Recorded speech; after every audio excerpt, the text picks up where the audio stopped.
Hello. Yep. So it's a pleasure to continue with this seminar, this meeting in energy economics. And in this session about power, we are going to have three very special guests and speakers with a huge experience. And we are going to start with Professor Glachant, Jean-Michel Glachant. He's the director of the Florence School of Regulation and holder of the Loyola de Palacio Chair at the European University Institute. He took his master's and PhD at Sorbonne, and he has been advisor of many companies at the European Commission. He has been also coordinator of the scientific advisor of several research projects like CESA, Reliance, European Union DEEP, RefGov, Trade Wind, Secure, Optimate, and many others. He has been the first editor-in-chief of EEP, Economics of Energy and Environmental Policy, an IAEE journal, and a member of the Council of the International Association for Energy Economics. And also he's been in the board of several journals like Energy Journal, Competition and Regulation in Network Industries, European Energy, Latin America Economic Review, and many others. Glachant has been a member of the European Union, Russia Gas Advisory Council, of former European Energy Commissioner Oettinger. He has recently published the books Building Competitive Gas Markets in the European Union, and Manufacturing of the Markets, edited by the Cambridge University Press. He can be reached at the tweeting at JM Glachant, and it's a great pleasure to have him here with us this morning. Also, after Professor Glachant, we are going to have Professor Green, Professor Richard John Green, and he's an Alan and Sabine Howard Professor of Sustainable Energy Business. He started to research electricity markets when the only one in the world was in Chile, just before the UK reforms started.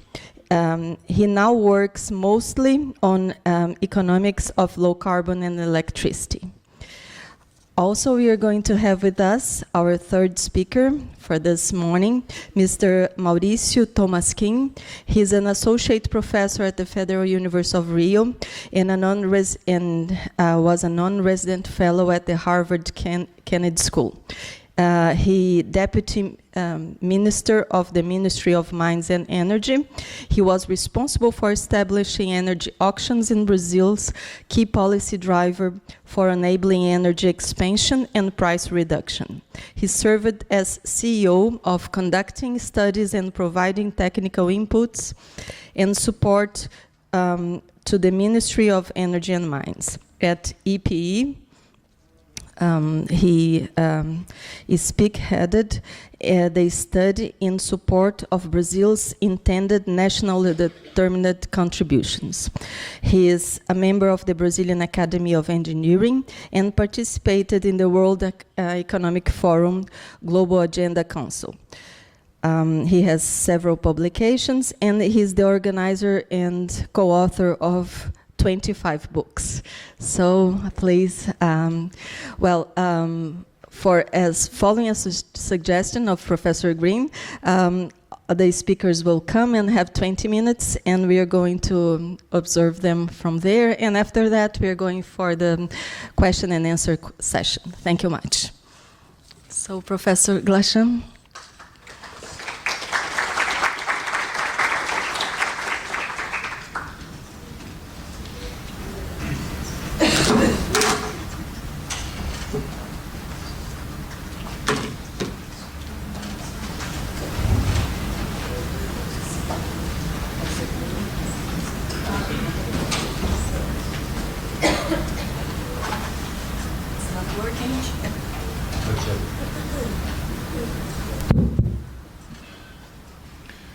Ladies, gentlemen, as you can already see, and it will be confirmed with Mauricio, power economists are quite tall these days.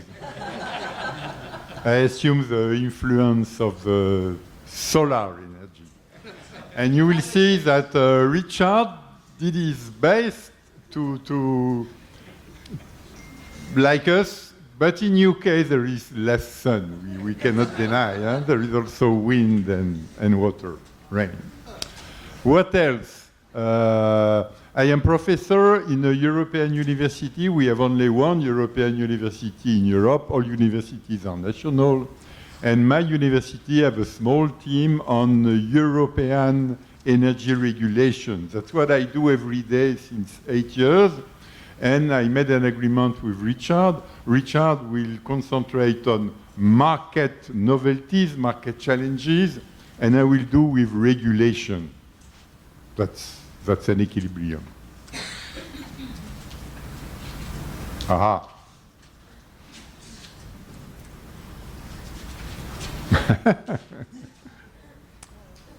Ayúdame. Ayuda ou ayuda? Ah, c'est l'autre. Obrigado.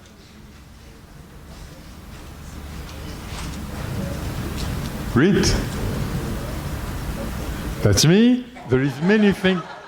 But there is many things to say about regulatory challenges in the EU, and I will pick some. I will pick 3. I will not do an overview, it's too difficult. I will pick 3 things I think really, really challenging, and I hope you will agree with me. The first one is cross-country regulation. Ooh.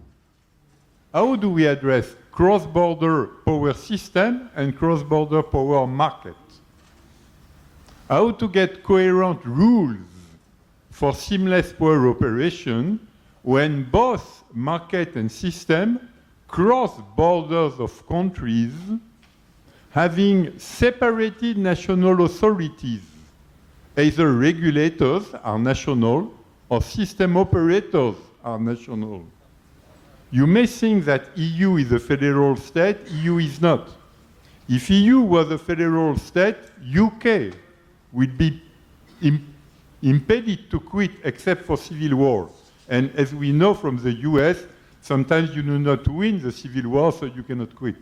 So if UK can quit, it's because we are not a federal state. And therefore, we do not have a federal regulator, a federal power, a federal executive. We have something else. Second,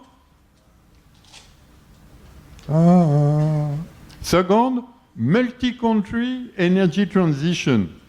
Each country does a pledge and review, but it works only if the bunch of countries reach the target, as said by Gerardo Rabinovich a few minutes ago. How to get a multi-country energy transition path followed when all key players, all key policymakers are national. EU is become a kind of COP21 Paris Agreement. Each country does something, but EU is responsible. And the third, consumers exiting regulation. Empowerment of consumers by technology innovation. What happens when new technologies as photovoltaic and batteries enable consumers to exit regulation? They quit. Fixed grids are becoming threatened by cell phones like prosumers. You remember fixed lines, cell phones? We have the same. It's 3 enormous challenges in my mind for regulation. I will go through the 3, and I hope you will benefit from this. First challenge, cross-country regulation, cross-border system, blah, blah, blah, blah. In the EU, we did do national markets opening with no common rules, no common design. From 1986 to 2009, for 13 years, we have national openings, but no common design. In 1986, we did get minimum national markets opening in each member of the EU, plus designation of a national transmission operator in each country, but negotiated or regulated third-party access. So the use of the network is depending the country. So we have no common design. In 2003, we did get full national markets opening. Each market is open 100%. And we did get national regulatory authorities. Germany had none before. Plus regulated TPA. But again, no common design, no common set of rules. It comes. At the end, we did get an EU common design. It has been produced by mutualization. You will see what it means in a minute. But it takes us 10 years to produce this frame. National authorities, the regulators, we call them NRA, National Regulatory Authorities. The system operators, we call them transmission system operators, have been grouped at European level to create a SIR for mutualized EU regulation. All national authorities are together and they produce the European guidelines. ENSO-E, European Network for Transmission System Operator Electricity, and they produce the mutualized European operation of grids. They produce the European grid codes. And the implementation of all these European grid codes, all these European grid rules, will be achieved only in 2019. So it takes us 10 years to have common rules after 13 years of having already national market opening. So you see the dimension of the process. But are these European common operations produced by mutualization seamless? It is not seamless. It is as seamless as possible when only national authorities vote, decide, define. Let's take a case, an example. A seamless market and system, seamless market, seamless system, all Europe will require grid capacity calculation, grid capacity allocation, and grid congestion management to be seamless, to be with no borders. To have no borders for grid capacity and grid congestion, you need coordination of all TSOs. We have 40 TSOs in Europe. Coordination of all TSOs should overcome national control zones rights. Each TSO should be deprived of vetoing any decision taken by the other TSOs. But we have the opposite. Each TSO has a veto right. Second, allocation of all costs and all benefits of grid capacity allocation and grid congestion management, two should overcome national control zone rights. Each TSO should be deprived of choosing a method, even picking a congestion action, if a better decision can be taken in another country, or if the other country disagree with the price to be paid, and the price has to be fixed by the other countries, which is correct, because we are European.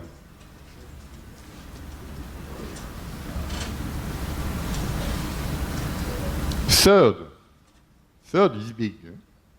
Why do we have congestion? Because we have bidding zones. We have zones, they are mainly countries, nations. In this zone, everybody can do anything, it is accepted by the TSO. And if a congestion occurs, which is frequent because the grid is not a copper plate, the grid has constraints. If a congestion occurs, the national TSO is doing something to manage the congestion occurring because the bidding zone is too big vis-à-vis the grid. So in Europe, we should review all the bidding zones. And all the bidding zones should overcome national priority rights. Nations should have no priority for zones. because the bidding zones should follow the actual EU grid structural congestions. All the bidding zones should be reviewed at the European level and only at European level. And four, not only we should define bidding zones according to the existing grid, but we should conceive the grid of the future together. So an EU-wide grid investment process should overcome national priority rights to retrieve inefficient EU grid structural congestions. Structural congestions inside the EU grid should be retrieved at European level with European investments. All of these four are totally needed if we have to have a common European system and a common European market, but we do not have these. And 5 points, if we have a European push for renewable, you remember, Gerardo, renewable are intermittency and new location of generation.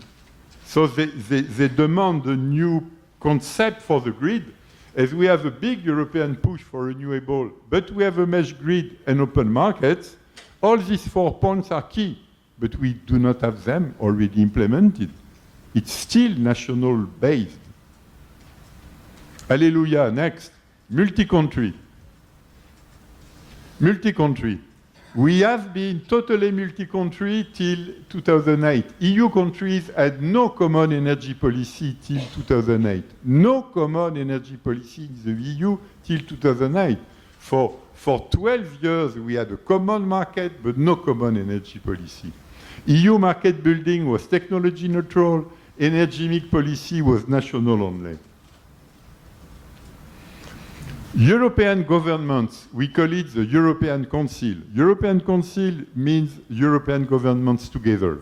They did decide to get a common policy called 2020-20 till year 2020. Finally, the EU Parliament did approve it. The policy was 20% renewable and 20% greenhouse gas reduction are common European goals, and they are allocated to each country by border sharing. We got a common energy policy together. But from 2020, which is tomorrow morning, European gets new European bidding targets for both greenhouse gas, -40, and renewable, 20% energy mix, but it's not binding for countries. It's binding only for EU. Each EU country is free choosing its national path. It's typical COP21. Europe as a whole, European Union, is entering Paris Agreement. Europe will pledge for European countries in 2020, but we'll have to coordinate member states' individual paths till first world checking in 2023 and first world review 2025. Why this? Because the European government, the European Council, did decide in 2014 to stop common policy 2020-20. The Parliament did disapprove, but the Parliament cannot rule against the Council. So we are in this mess. I will not enter into details, but you see that you have 28 member states. Oh no, sorry, 27. You have 27 member states. Maybe Scotland will come back, we'll see. We have 27 member states, European Commission. A member state is opening a public consultation, consulting the neighboring member state, sending the draft to Commission. Commission is sending comments. Comments are put by the member state or not in the final plan. This final plan is sent to European Commission because European Commission is the one acting at COP21 Paris Agreement. You see the mess. We have 27 countries. They obey to Commission. They do not obey. They disobey. They say they do not do. And inside this mess, I will even not explain you, we have renewable because we have a supplementary governance for renewable, and we will issue fine to countries not reaching their own renewable target. But I will not enter into details, it's useless, because you did catch that EU did become a multi-country energy policy. How will it work? 27 governments acting and Europe being responsible for the rest of the world. It's an enormous challenge. Third challenge, consumers. What is PV revolution? With PV, consumer can escape grid as monopoly access to energy generation. Before, you need a grid to get access to generation. With PV, you do not. So it's empowerment by technology innovation. What is battery? Consumers can escape grid as monopoly access to system balancing flexibility. To get advantage of the flexibility of different technologies, you needed to get access to grid. With battery, you do not care. So again, empowerment by technology innovation. So consumers now can compare technology innovation to system connection costs. And of course, a key role now is given to consumer tariffs formula. Tariffs will ignite reactions of the consumer vis-à-vis PV and batteries. A young engineer in my team did do this preliminary model. It's not public yet, it will be public next week or the following week. He's comparing three types of tariff. First tariff, volumetric, network charges with net metering. I remember you that with net metering, the grid offers free of charge the balancing of PV. So it's a type of incentive for consumers. Second, volumetric network without net metering. This time, the grid is paid both for injection and withdrawal. So the grid is paid for the balancing of PV generation, but then it opens a role for battery if you want to escape the price of balancing by the grid. And third, capacity base. Capacity base is not volumetric, but capacity base is looking at your capacity at peak. So again, it opens a role for battery. I will skip the rest because I want you only to see it, even if you will not believe me because I have no time to explain the details. But you see on the left-hand side, high PV investment costs. So PV is expensive. On the right-hand side, low PV investment costs. On the higher part, high battery costs. Or the lower part, low battery cost. So you have low battery, high PV, low battery, low PV, high PV, high battery, low PV. And I will pick some points. If you have volumetric charges with net metering, if you have net metering, you remember that grid is balancing by the grid is for free. So a lot of people will invest. They will invest. If PV is low, the cost of PV is low, they will invest. But they will invest also if cost of PV is high because they are given the grid for free for balancing. Now, the results. The vertical axis is for equity. At the center, it's equitable. If you quit the center, you are putting charges of the grid to remaining consumers. You can see that with low PV investment costs, the charge put on consumers not investing are going up 80%. Because quasi all active consumers quit. Because PV is cheap. Even if PV is costly, a lot of people quit because as some are quitting, the remaining costs for the other are high, and they quit. And you see there that efficiency is ridiculous, because efficiency is decreased by more than 10%. It's inequitable regarding equity, but it's also inefficient. But it's the life we are entering in. I cannot do more. It's enough. I will not explain you, but it has been done. So I can tell you that the potential of change is enormous, and destruction of grids is possible if regulation is not sought accordingly. How to conclude such amounts of novelty? I will be frank with you. I can conclude. It's very easy. I lied to you. It's not true that it's only European. Cross-country regulation, you have seen Central America. How do they address it? Multi-country energy transition, how will we do a Paris Agreement at the world level? We are all of us, except the US, we still do not know what will do the tweeting president, but we will know soon if they stay or not in the COP21. Consumers exiting regulation, it happens everywhere. It's a very big challenge because of the last sentence, MIT for strict block regulation.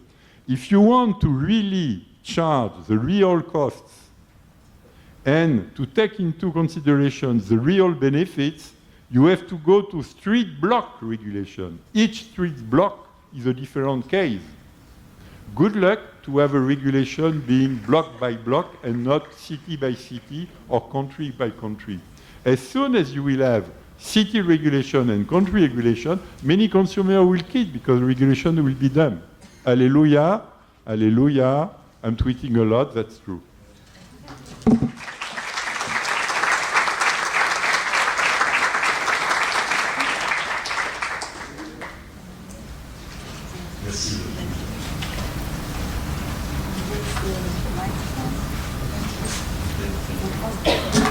So we invite now Professor Green for his speech, his presentation. Thanks so much. I'm wondering whether I should sort of go up. I'll just stand on tiptoes for a moment.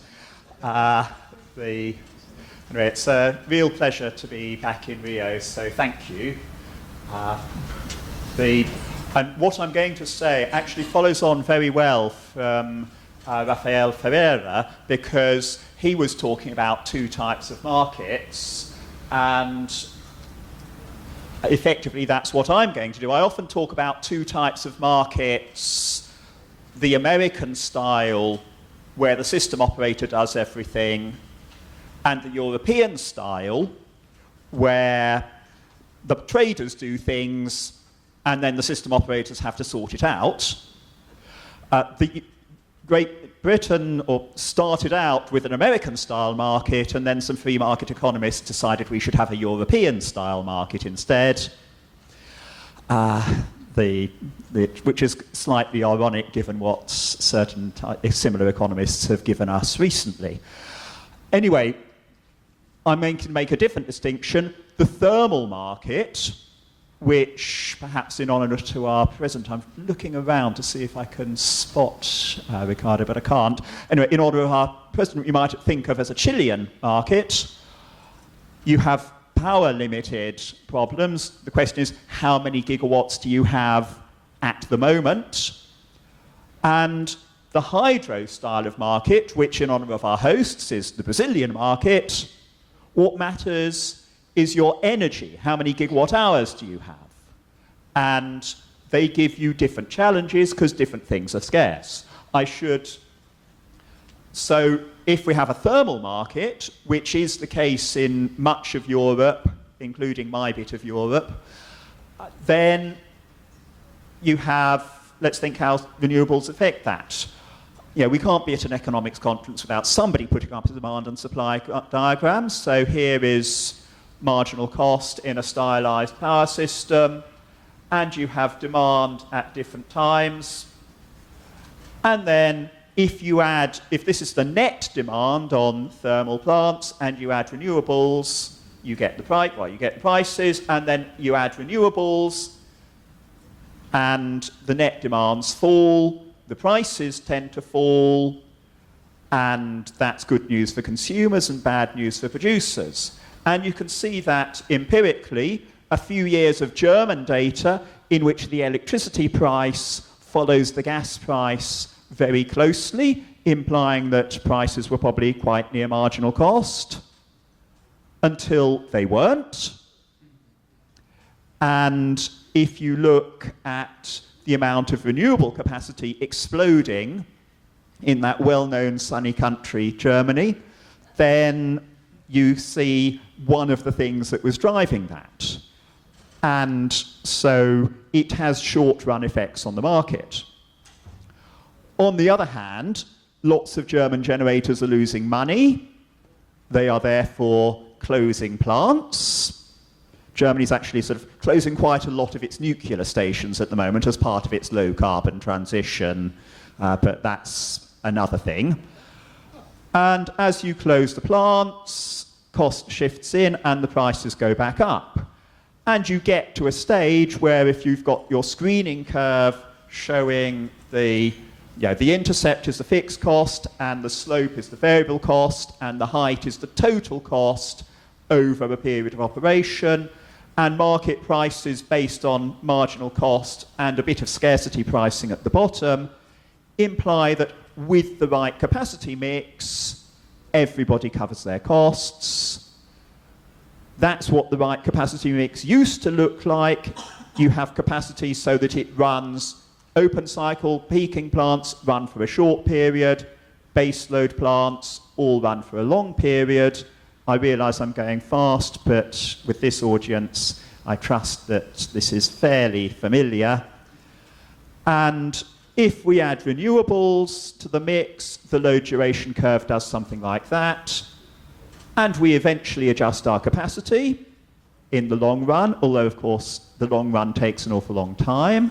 If you think that a week is a long time in politics, 9 months or 2 years or whatever.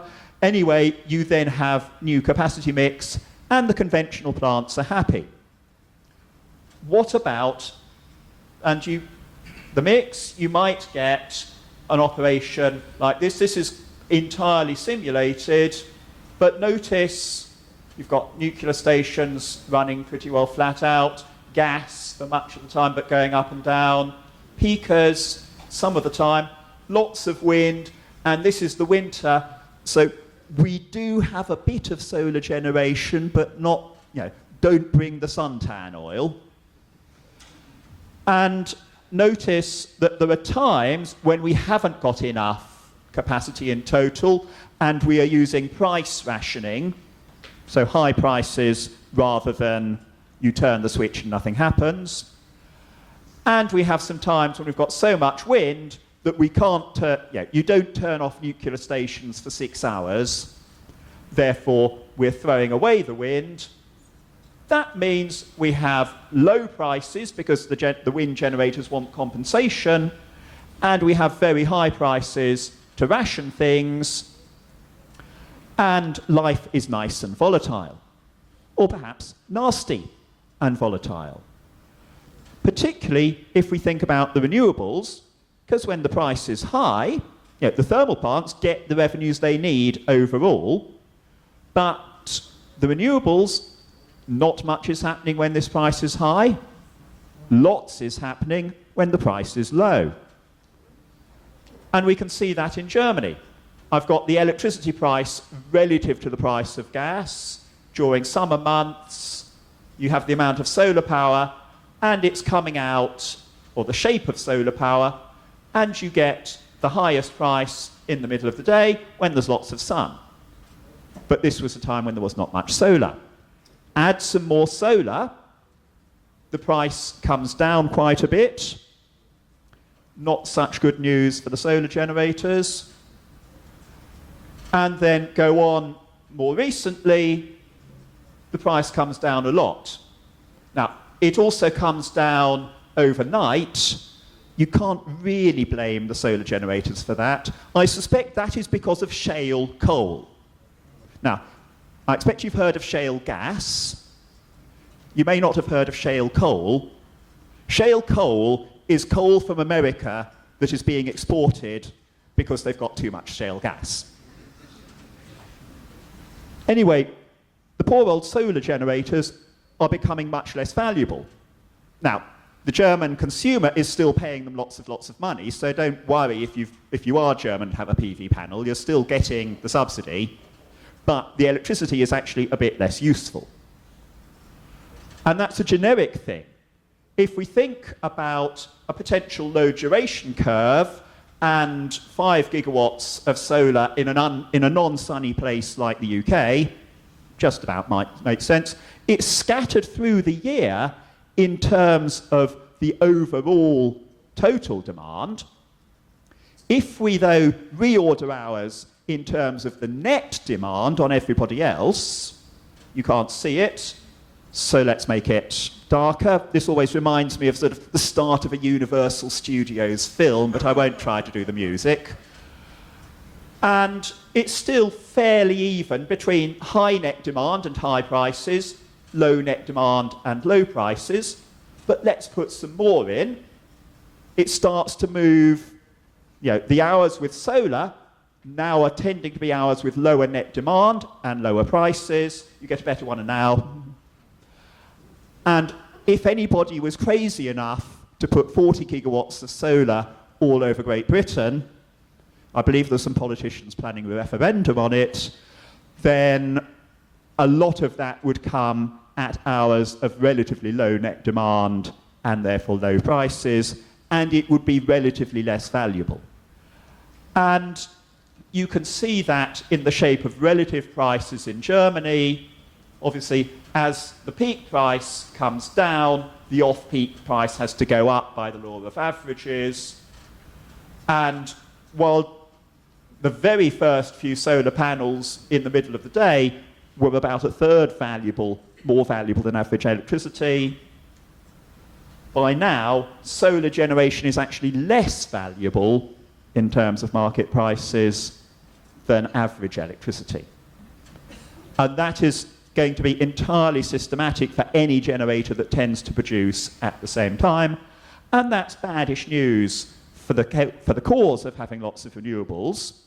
We know their costs are coming down a lot, but so is their value. So the costs come down, old data, but the trend is still continuing at the moment.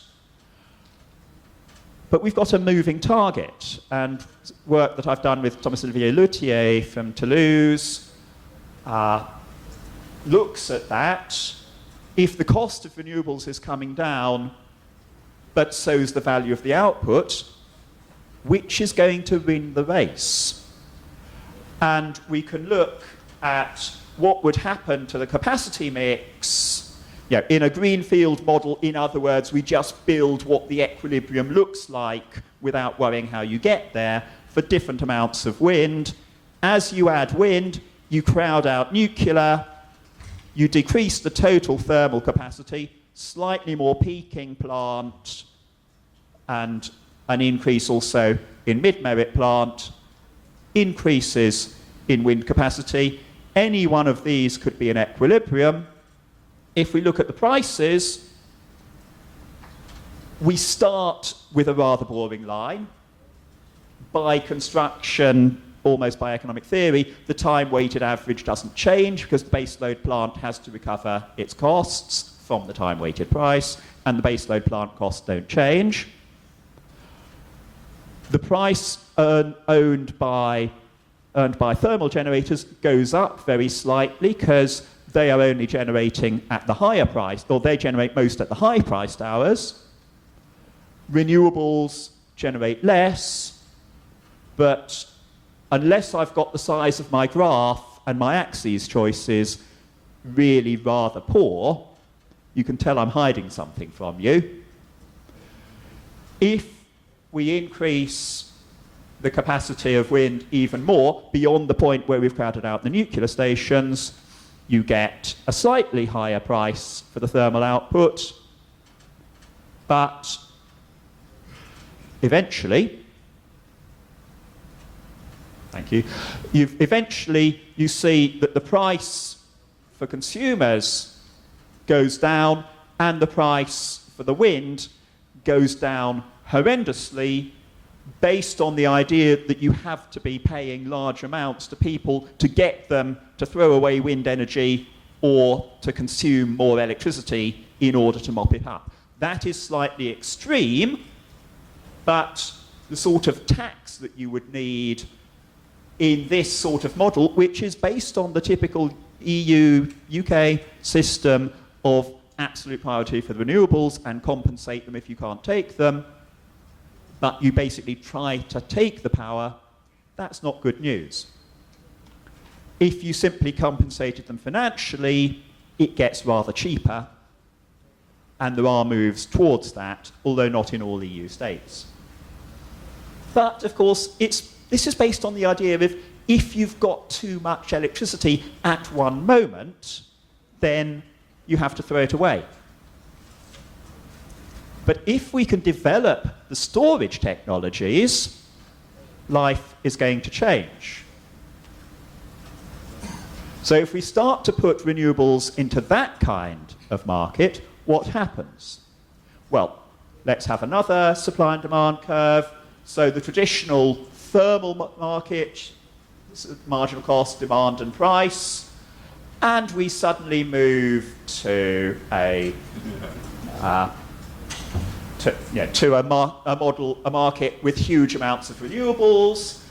Oh dear, the price seems rather low.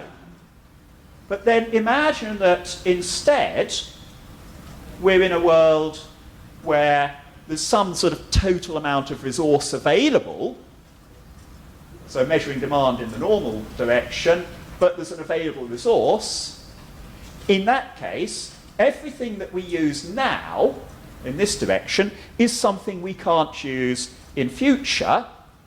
So we've got the remaining resource, we've got a future demand curve going in the other direction, which of course is the opportunity cost, and we now have a price. And to give credit where credit is due, this is Finn Forsham's bathtub, beloved of Norwegian energy economists. I don't know which Brazilian energy economist also invented a bathtub a while ago.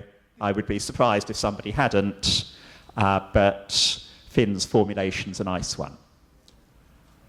And in that world, it's the energy limit across period that matters. How many gigawatt hours have you got and do people want to consume at a given price?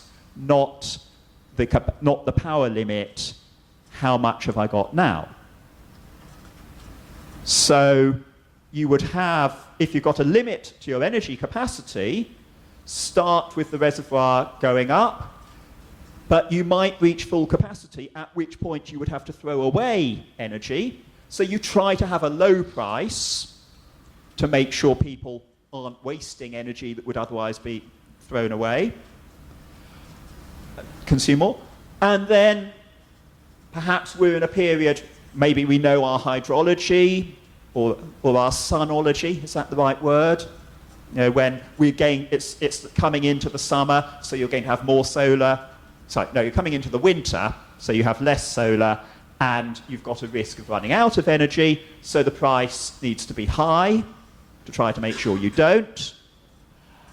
And then again, you get to a period when you're expecting to recharge, and the price can be low again. So you tend to have prices that are equalized over periods until you get to a capacity limit. So if I look at what a market might look like there, with a large amount of wind and solar generation, still in the winter, just to be comparable, but massively increasing the capacity to a rather silly level, but nonetheless, the total energy I generate from some nuclear stations and from the renewables is going to, on average, give me the energy I need over the year. And obviously you can see there are times when there's a lot less renewable output than there is demand. I fill quite a lot of that gap from stores, some of them long-term with lower efficiency and some of them cycled quite often with higher efficiency. But I'm not fitting all the gap because it turns out this year we don't have quite enough generation to go around, which means we need to ration consumers a bit with high prices. And not only do we do that in the hours when we're drawing on the storage, we even, turns out it's optimal to ration the consumers a bit in the hours when we'd have more energy than we need, So we add some rationing there, and it means that the price is going to be high all the time. Nonetheless, it tends to be higher when we're taking energy out of the storage, because to put it into the storage, we had a penalty of efficiency. We're going to lose energy during that round-trip cycle. So energy taken out of storage is a bit more valuable than energy put in. Energy put into storage in these periods is cheaper. And with the general cycle, the short-term storage is coming up towards being full, so we have a lower price. The short-term, we're in sort of the charging mode. There's then a period we're discharging, and we have the high price to try and minimize energy consumption up to this point, a charging period, and a discharging period, and a final charging. So you've got a market with lots of storage and renewables. You don't, in this case, have the nightmare of the price is always zero. The price is high enough to make sure people don't use too much energy over a long period, even in hours where you actually have more power than you need. And to sum up, the thermal renewable market, which a lot of people are still looking at, and indeed is what we have at the moment, is one of volatile prices, and one in which renewable generators, by construction, will be expecting less revenue or less value than the time-weighted price. A hydro or renewable market, or a storage renewable market, tends to have stable prices from hour to hour, but from year to year, they will be volatile. And the bad news is the driver of volatility. I gave you sort of I did 2 years of simulation. I've only given you 1 year of simulation, well, I've only given you 1 week, but I picked a week from a lower renewable output year, and the prices were very high. The other year I simulated had much higher renewable outputs based on what the weather was doing in that year, and there the price would have been very low all year. And so variable renewables are still going to be getting a lower average revenue than their time-weighted price. You just have to use slightly longer periods of time to get there. Looks like I need to stop. Thank you very much indeed.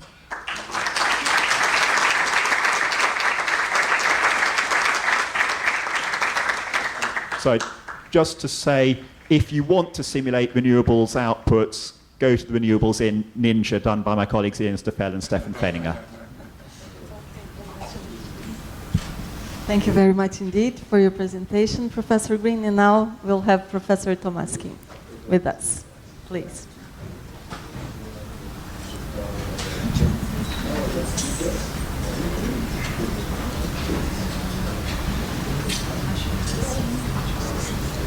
Well, thank you very much for this kind invitation.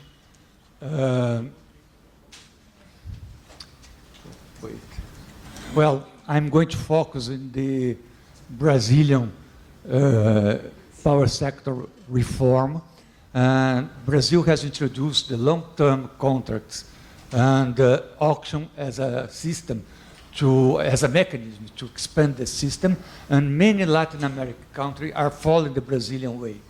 The reform in Brazil and in most of the Latin American countries is motivated for different reasons from the industrialized countries. In the industrialized countries, there was an overcapacity when the reforms were implemented. So the main reason for the reforms there was to promote a better use of the existing resource.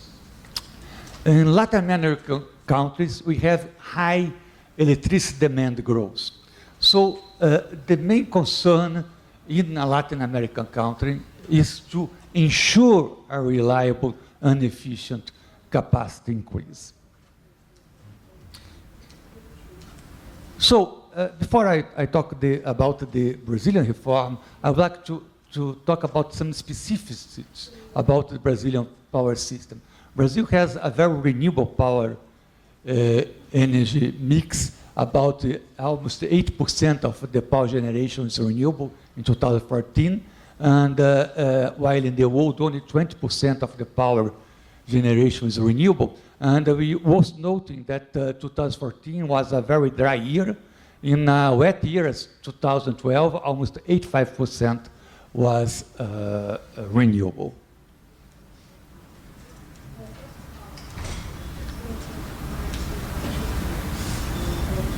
Oh.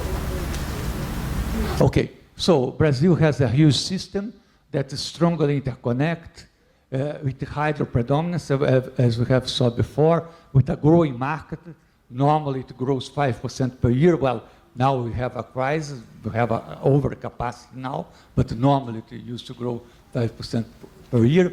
The energy domestic supply corresponds to 53% of South America energy domestic supply, and we have a peak load that is a little bigger than the Germany peak load. So the total installed capacity 140 gigawatts, 62% hydropower plants, 90% fossil fuel, 80% non-conventional renewables, and we have 2 nuclear plants. In this map, you have the hydropower plants. The red dots are the plants larger than 6,000 megawatts, Itaipu, Belo Monte, and Tucuruí. And this is the, well, as I told you, this is Brazil is strongly interconnected. This is our grid. And for curiosity, I plot the Brazilian grid over the European map. And if Europe had the Brazilian grid, Portugal could sell electricity, trade electricity with Norway or Denmark or with Ukraine. So they don't have that, but this is a big difference. Another big difference is that we have, well, multiple owners that own 152 hydropower plants. And we have many hydropower plants in the same cascade. This means that the operation of a hydropower plant that's downstream depends on the operation of a hydropower plant that's upstream.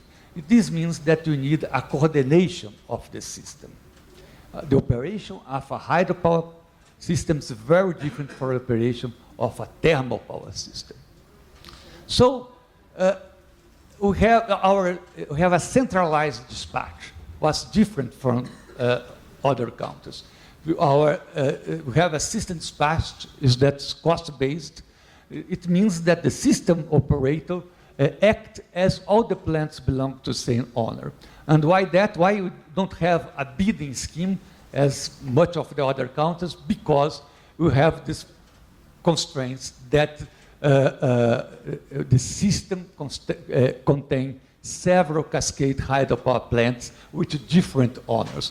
And so the decision of sending water downstream or storing water would not be well allocated with bidding scheme dispatch. So the first reform in Brazil was in 1996. And these reforms tried to introduce competition in generation and retailing, regulated the transmission distribution, and then it established an independent system operator, a short-term electricity market, a spot market, regulatory agents, privatized most of the distribution companies, and the large consumers were free to choose their generator. But the system dispatch remained cost-based. There was a problem in April 2001. The levels of the dam was very low. The risk of shortage was very high. So the government had to impose a ration. Everybody had to cut 20% of their electricity. So this results in some important economic losses. What was, we had a dry period in 2001, but the weather doesn't explain the rationing. The main reason for the rationing was that the installed capacity, the blue line there, didn't follow the growth of the energy demand. And why there was not enough investment? Because, in fact, the spot market in Brazil, that's a hydro country, some periods very volatile, and in other periods, due to the size of the reservoir and a multi-year storage capacity, it is very low. So here you can see that all this period the price is very low. Let's suppose that you build a plant, a thermal power plant, and you have to sell your energy in the spot market. After 3 years, you're bankrupt. So any private investor will invest in a system with a spot price so volatile as sometimes, and so low in other times as in the Brazilian case. So then we have the second reform. The second reform took in consideration the positive aspects of first reforms, this creation of the spot market, the creation of the regulatory agency, the creation of the system operator, and take in consideration too the difficulties of the first reform. So all the idea was to reduce the risk of the investor. And to reduce the risk of the investor, the way find to do that, it was to rely on contracts as inducers of the system expansion. So every load in Brazil must be 100% supplied by financial energy contracts, and energy contract must be backed up by physical plants. So we had in the first reform a competition in the market. You build a plant and then you have to compete in the spot market, and then move to a competition for the market, where you have auctions and then you compete for the right to sign a long-term PPA. So you have two markets, a regulated market where we have the distribution companies and the free contract market. And in the free market, the regulated market, only the distribution companies only can buy electricity through auctions, and the free market, the traders and the free consumers can freely negotiate the energy. So we have two kinds of auctions. We have not only two, we have more, but I'm going to talk about two of them, the A-3 and the A-5. That means that 2 years ahead and 5 years ahead, we make auctions to, Brazil make auctions to contract plants that should start to operate 3-5 years ahead. So all the distribution companies should make the forecast of demand. The government add all the forecast, demand forecast, then we have the auction demand, and the aggregation of the demand creates demand for larger projects, larger hydro power plants. And then to reduce the risk of to have a plant that participates of the auctions and and has some problem, all the plants must be submitted to a technical analysis before participate of the auctions. I'm going to skip because then we have the auction itself. The auction has two phases. The first phase is uniform price auction, or if you prefer a Dutch auction or clock auctions, where you start with initial price, and then you decrease the price until the supply is smaller than over demand. And then we have a second phase that is a pay-as-bid auction. Well, everybody that was elected in this first phase must submit a sealed bid. And then we